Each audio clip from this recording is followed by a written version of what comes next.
लगभग 4 साल पहले सितंबर 2019 के दौरान देश भर के लोगों की निगाहें इसरो के मिशन चंद्रयान-2 पर टिकी हुई थीं। लेकिन जब यह मिशन फेल हुआ तो एक्स इसरो चीफ के7 के साथ साथ लाखों देशवासियों की आंखें भी भर आई थीं। पर आज गर्व होता है कि सिर्फ 4 साल में ही इसरो ने कड़ी मेहनत के बाद चंद्रयान-3 को लॉन्च कर दिया है, जिसे देखने के लिए 10,000 से भी ज्यादा लोगों की भीड़ लॉन्चिंग एरिया में उमड़ पड़ी थी। तेज गर्जन और तालियों की शोर के साथ हमारा चंद्रयान-3 चांद के रहस्यों से पर्दा उठाने के लिए आंखों से ओझल होकर अपनी मंजिल की तरफ बढ़ गया। अब उम्मीद की जा रही है कि 23 अगस्त को 5:47 पर यह चंद्रमा की सतह पर लैंडिंग करेगा, जिसके बाद पूरी दुनिया के न्यूज चैनल्स पर इसकी सफलता की कहानी ब्रॉडकास्ट हो रही होगी। लेकिन साथियों, एक बार फेलियर मिलने के बाद सोचने वाली बात यह है कि इसरो ने इस मिशन को सफल बनाने के लिए चंद्रयान-3 में क्या-क्या बदलाव किए हैं और ये चंद्रयान-2 से कितना अलग है। आइए इसके बारे में गहराई से जानते हैं। साथियों, इंडिया ने 14 जुलाई की दोपहर इतिहास के पन्नों में एक नया चैप्टर जोड़ दिया है।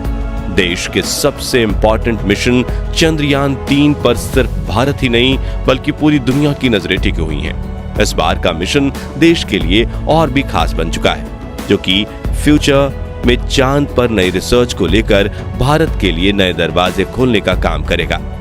इस मिशन के लॉन्चिंग के बाद इसरो ने चंद्रयान-3 की पहली ऑर्बिट मनूवरिंग सक्सेसफुली पूरी कर ली है, यानी कि उसका पहला ऑर्बिट बदल दिया गया है और बहुत ही एक्यूरेट तरीके से चंद्रयान-3 अपने मिशन की तरफ बढ़ रहा है।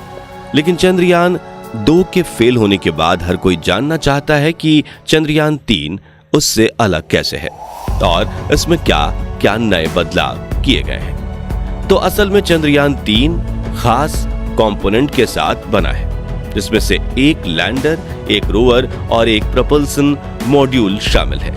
चंद्रयान-2 की बात करें तो उसमें प्रपल्शन मॉड्यूल नहीं था और उसकी जगह एक ऑर्बिटर शामिल किया गया था। अब चंद्रयान-3 में ऑर्बिटर को शामिल ना करने का मतलब यह हरगिज नहीं है कि इस मिशन के लिए उसकी जरूरत नहीं है, बल्कि इसका रीजन ये है कि चंद्रयान-2 मिशन के दौरान उसका ऑर्बिटर सक्सेसफुली चांद के ऑर्बिट में पहुंच गया था और वह आज भी सही कंडीशन में वहां चक्कर लगा रहा है। ऐसे में चंद्रयान-3 मिशन के दौरान उसी ऑर्बिटर का इस्तेमाल किया जाएगा। अब सवाल यह है कि आखिर प्रपल्शन मॉड्यूल को चंद्रयान-3 में क्यों इंक्लूड किया गया है और इसका क्या काम है। तो असल में प्रपल्शन मॉड्यूलर स्पेसशिप को चांद के ऑर्बिट तक ले जाने का काम करेगा। इसके बाद लैंडर यूनिट इससे डिटैच होकर चांद की सतह पर लैंड करने के लिए ओर बढ़ जाएगा। वहीं प्रपल्शन मॉड्यूल ऑर्बिट में रहकर ही चांद की परिक्रमा करेगा। इसके अलावा ग्राउंड कंट्रोल और लैंडर के बीच कम्युनिकेशन के लिए भी ये रिले का काम करेगा। अब अगर आप इस प्रपल्शन मॉड्यूल के स्ट्रक्चर पर नजर डालें तो इसे एक चौकोर डब्बे के रूप में डिजाइन किया गया है। इसकी एक साइड पर सोलर पैनल लगा है जो कम्युनिकेशन सिस्टम और ऑन बोर्ड कंप्यूटर को पावर करने में इस्तेमाल किया जाएगा। इसके ऊपर आपको एक सिलिंड्रिकल शेप दिखाई दे रहा होगा। इसका इस्तेमाल डॉकिंग पोर्ट के रूप में किया जाता है, यानी इसके जरिए दूसरे कंपोनेंट को अटैच या डिटैच किया जाता है। इसके अलावा प्रपल्शन मॉड्यूल के नीचे थ्रस्टर्स भी लगाए गए हैं जो समय समय पर फायर होकर इसकी दिशा और स्पीड को एक्यूरेट रखेंगे और इसमें 440 N लिक्विड इंजन भी लगा हुआ है और स्टार सेंसर के साथ साथ TTC एंटेना भी मौजूद है। इसके बाद बात करते हैं दूसरे और अहम कंपोनेंट लैंडर की। इसकी शेप भी एक बड़े से बॉक्स की तरह बनाई गई है, जिसके ऊपरी हिस्से की चौड़ाई थोड़ी कम है। सॉफ्ट और सफलतापूर्वक लैंडिंग के लिए विक्रम लैंडर में 4 लेग्स भी लगाए गए हैं। इस लेग के नीचे गोलाकार फुट पैड लगाए गए हैं। इनका काम चांद की सतह पर लैंडर को स्टेबल रखना है। विक्रम लैंडर में स्टार सेंसर, 20 सोलर अरे पैनल्स, 5 ATV और 220 N thrusters, 5 EAM and thrusters जैसे दर्जन कंपोनेंट्स लगाए गए हैं, जिन्हें इस मिशन को सफल बनाने के लिए इस्तेमाल किया जाएगा। इसके अलावा इसमें 4 से भी ज्यादा एरियाज का इमेज कैप्चर करने वाले हाई रेजोल्यूशन कैमरास मौजूद हैं। जिनकी मदद से चांद की लैंडिंग वाली सतह को जांचा जाएगा और सॉफ्ट लैंडिंग कराने में इससे मदद मिलेगी। इस लैंडर का काम रोवर को चांद की सतह पर पहुंचाना है। ये करियर यानी वाहन की तरह काम करता है, जिसके अंदर रोवर को रखा गया है। जब लैंडर चांद की सतह पर सफलतापूर्वक उतर जाएगा तो उसके अंदर से रोवर बाहर निकलकर अपने मिशन को अंजाम देना शुरू कर देगा। अब बात करें रोवर की, तो इसका नाम प्रज्ञान रखा गया है और ये एक तरह का रोबोट है जिसका वजन 26 किलोग्राम है। इस रोवर में पावर के लिए सोलर पैनल लगा हुआ है और इसके ऊपर 2 एंटेनास भी मौजूद हैं। इसमें कई सारे न्यू कैमरास लगाए गए हैं जो चांद की सतह की तस्वीरों और वीडियो कैप्चर करने का काम करेंगे।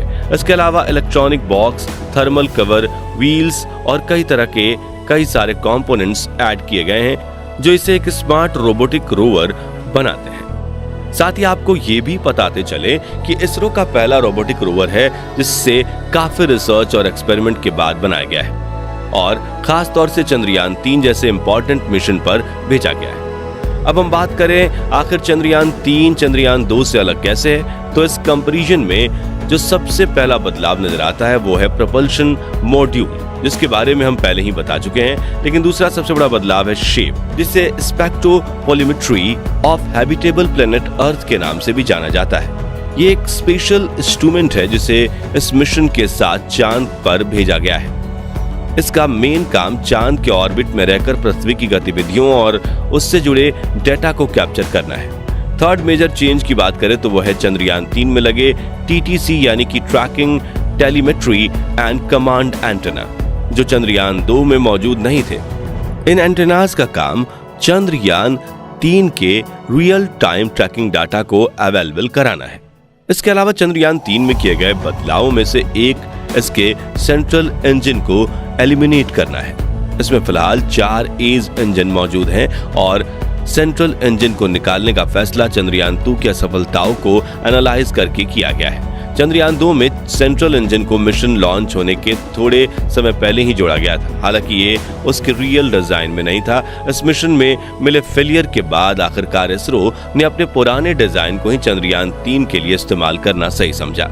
चंद्रयान 3 को ले जाने के लिए रॉकेट को भी बदला गया है। दरअसल चंद्रयान 2 की बात करें तो इसके लिए GSLV Mk-111 रॉकेट का इस्तेमाल किया गया था। वहीं चंद्रयान 3 के लिए LVM-3 रॉकेट का यूज किया गया है और GSLV Mk-111 रॉकेट से भी काफी ज्यादा पावरफुल और एडवांस है ये।